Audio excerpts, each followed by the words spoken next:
What's going on YouTube? Welcome back to ST Supercars and welcome to a brand new video. So it's been probably around 2 weeks since we had the exhaust fitted, maybe a little bit longer, and we've covered roughly 1,000 miles. So I wanted to address something which has come up in the comments quite a few times, and that is, do I think this exhaust is worth the money and would I pay for it myself? So today we're going to look at, has it improved the sound in the cabin? Has it improved the sound outside the cabin? And also, what alternatives are out there if you didn't want to go down the route of the M Performance exhaust? And ultimately, do I think it's worth the money that they charge for it? Because quite a few people have said you can pick these up for around £900 fitted. So it's a reasonable option, but yeah, just wanted to discuss that. So let's jump in and go. So the first point I want to discuss in this video, as I mentioned, is noise, both inside and out of the cabin. So the reason that most people want to upgrade is because the 1 Series has become that well insulated. You don't really get much of that lovely 6-cylinder noise coming through into the cabin unless you've got the windows down. Although someone interestingly did say in the comments to put the rear seats down, and that makes a difference, which is something I'm definitely going to try. But the predominant reason people want to upgrade the exhaust is to get more noise in the cabin. That's why you're driving, you're not stood outside the car. So let's look at that one first. So versus the standard system, there is definitely more noise coming into the cabin, 100%. So I drive it always, I have as I've mentioned, I have the sunroof ever so slightly open to let a little bit more noise in, and I can notice the difference, particularly now we've got more miles on the exhaust. There is a distinct difference between the standard and the current M Performance exhaust that's fitted.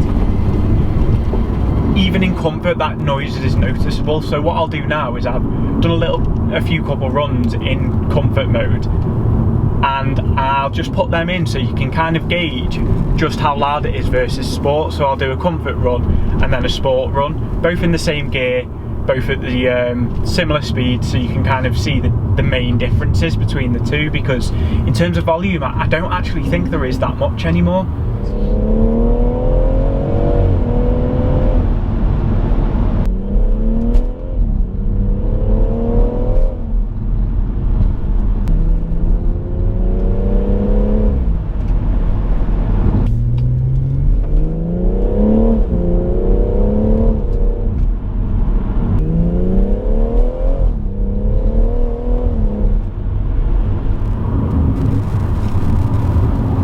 So what did you think between them two? Is there a big difference? I don't know how well the camera's going to pick it up, but do you really notice the difference between the two? Because I can't inside the cabin. The main difference between the two modes for me now is the overrun, and that's more what it comes down to, is that it's definitely more active in sport than it is in comfort, like noticeably.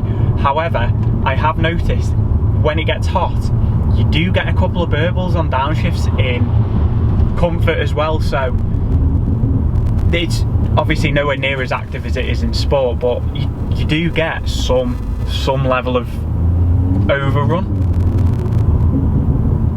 particularly on downshifts. Now, in terms of noise versus the standard, the overrun is tenfold more active. I don't know whether it was just because we had a dodgy exhaust in the last version. It always used to take a little while to get going on the overrun, so you'd have to drive it in sport and get the exhaust hot before you got anything, whereas now I can start it up, drive it straight into sport, and you're getting the overrun is active from the word go, which for some people might be an issue if you drive around in sport, but my answer to that is drive it in comfort if you don't want any overrun. But personally, I love it. It turns me into a child.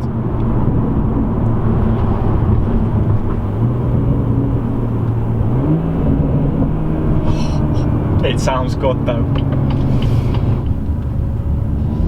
So from inside the cabin,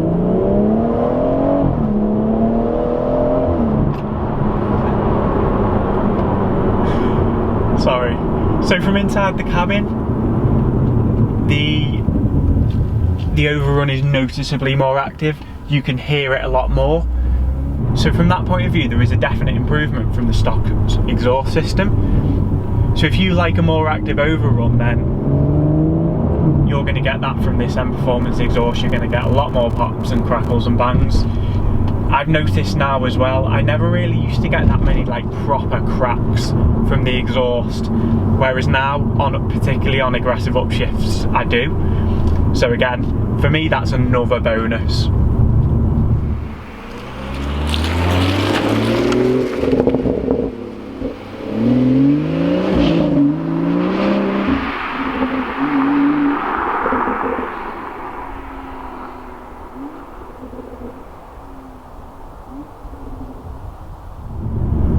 So that kind of covers the interior noise. If you do want to hear more around what it sounds like in the interior noise, check out my last video, because I did a point of view driving solely from the interior to give you an idea of what that was like.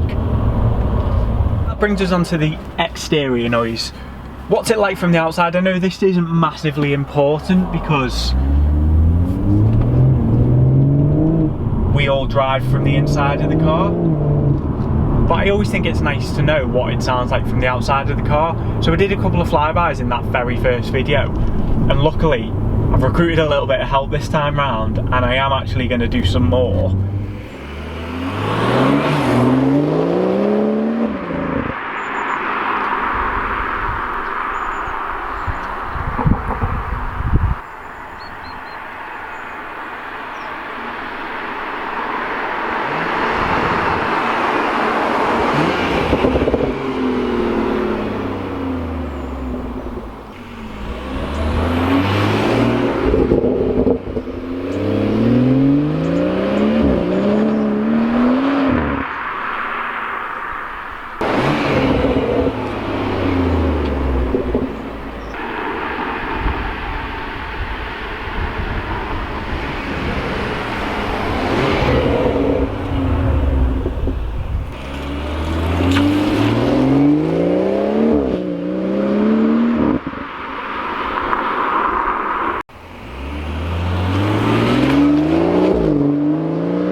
So that's what it sounds like from the outside. What do you think? Do you think it's an improvement over the stock system?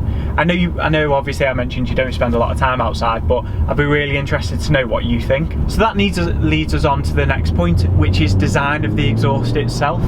What do I actually think of the way it looks? And what do I think of the overall design of the M Performance exhaust? Obviously it's not massively different, but there are some subtle changes over the stock system which I think I want to talk about. I mentioned them in my very first video. I think it's important. Design does play a part of it because, you know, even though I don't think this is necessarily the best looking car, I wouldn't want to ruin it.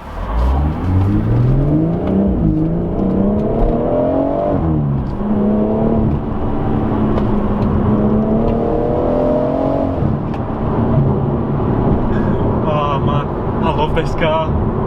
I love it.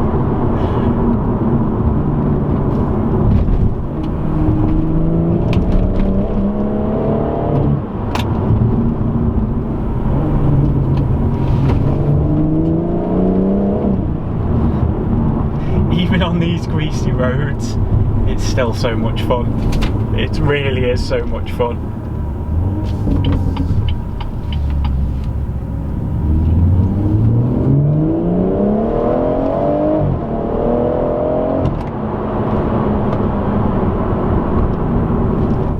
So yeah, design. As I've just mentioned, I do think it is it does play a part in it, because you don't want something that is out of character with the car. Obviously, being designed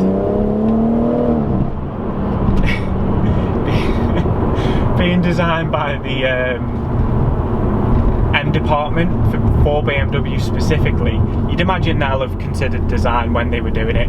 However, I did mention last time, I'm not a particular fan of the design of this exhaust. I think it is slightly too large. I think it's noticeably larger than stock. I would have preferred it if they would have kept it stock looking. I think that would have been a better fit, but it is what it is. Design wise, personally, I wouldn't pay for the carbon. I'm not really fussed on it. I mentioned that last time, and that really hasn't changed. So overall, I think the design of the system, whilst not amazing, you can live with it day to day. It's not necessarily an issue. I mean, personally, as I've just said, I don't like the larger look of the exhaust tips, but you deal with it for the additional sound. So that brings me nicely on to the next point, which is loud startups, and this is something I didn't actually anticipate when we collected the car with the M Performance exhaust on, and that is the difference it's going to make on startup, because it is significant. It is so loud now, it's ridiculous. Obviously not as loud as if you then decat it on top of that. However, that's a whole different story altogether, but just solely for the M Performance exhaust, there is a noticeable difference on startup. So the final point of this video I want to talk about is alternatives. What else is out there if you don't want to go for the M Performance exhaust? Some people may not want to, some people may want to go for something else. So what others are there? So you've got your BTS, which I'm led to believe is slightly more money than an M Performance exhaust. You've got your Akrapovic, again, which is more expensive than the M Performance exhaust. You've got Miltech, which I actually saw a video for the other day. Again, not sure I'm pricing on Miltech, but the biggest thing for me with all those aftermarket options is, yes, they may sound better, but they void your warranty. At least with this, if anything's to go wrong with the car, I 100% know I'm going to be able to get stuff fixed under warranty with no jeopardy. And people have said to me, you know, it doesn't matter if you put an exhaust on it, only void your warranty for the exhaust. But being honest, I'm just not going to take that risk. I don't have to, so I'm not going to. I'm just going to leave it as it is. So finally, for me overall, do I think this exhaust is worth the money? In my opinion, yes it is. Solely to protect that warranty and get additional noise and overrun in the cabin. So all in all, I really do believe it's worth it. Well, I hope this video has been useful, you've enjoyed it, and if you've got any questions, leave them below. Give us a thumbs up and subscribe to the channel, and I'll catch you guys very soon.